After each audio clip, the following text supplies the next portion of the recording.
বিসমিল্লাহির রহমানির রহিম। প্রিয় নেতৃবৃন্দ, সহকর্মীবৃন্দ, সকল শরণার্থীগণ, আসসালামু আলাইকুম।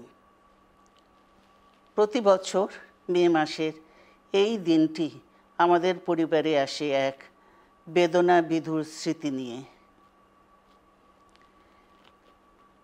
এই দিনে শুধু আমাদের পরিবার নয়, বরং সমগ্র দেশই হয়ে উঠে পড়েছিল বেদনার্ত ও অভিভাবকহীন। আমাদের প্রিয় মাতৃভূমি বাংলাদেশের জন্মের সাথে জড়িয়ে থাকা এক অবিচ্ছেদ্য নাম শহীদ প্রেসিডেন্ট জিয়াউর রহমান, যে চট্টগ্রাম থেকে স্বাধীনতার ঘোষণা করে তিনি এ দেশের সাথে তার নাম অবিচ্ছেদ্য করেছিলেন। সেই চট্টগ্রামেই এক সফল, সৎ, দূরদর্শী ও প্রকৃত দেশপ্রেমিক প্রেসিডেন্ট হিসেবে নিজের জীবন উৎসর্গ করেছেন।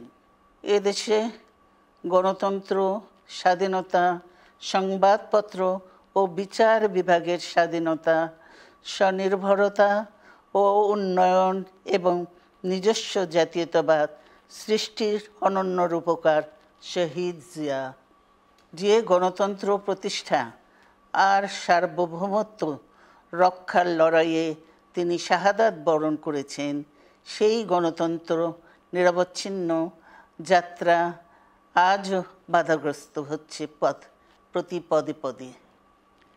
খুব শীঘ্রই আমরা বাংলাদেশকে গণতন্ত্রে পুনঃপ্রতিষ্ঠিত দেখতে পাব। এই হোক শহীদ জিয়ার শাহাদাত বার্ষিকীতে আমাদের অঙ্গীকার।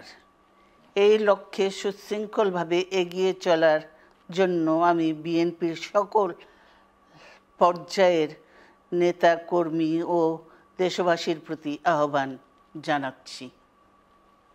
মনে রাখবেন, সবার জন্য গণতন্ত্র ও উন্নয়নের মাধ্যমে সকল সমস্যার সমাধানের যে রাজনীতি শহীদ জিয়া রেখে গেছেন, তা বাস্তবায়নের মাধ্যমে তার প্রতি শ্রদ্ধা জানাতে হবে। আমরা তার বিদায়ী আত্মার মাগফিরাত কামনা করছি। আল্লাহ হাফেজ।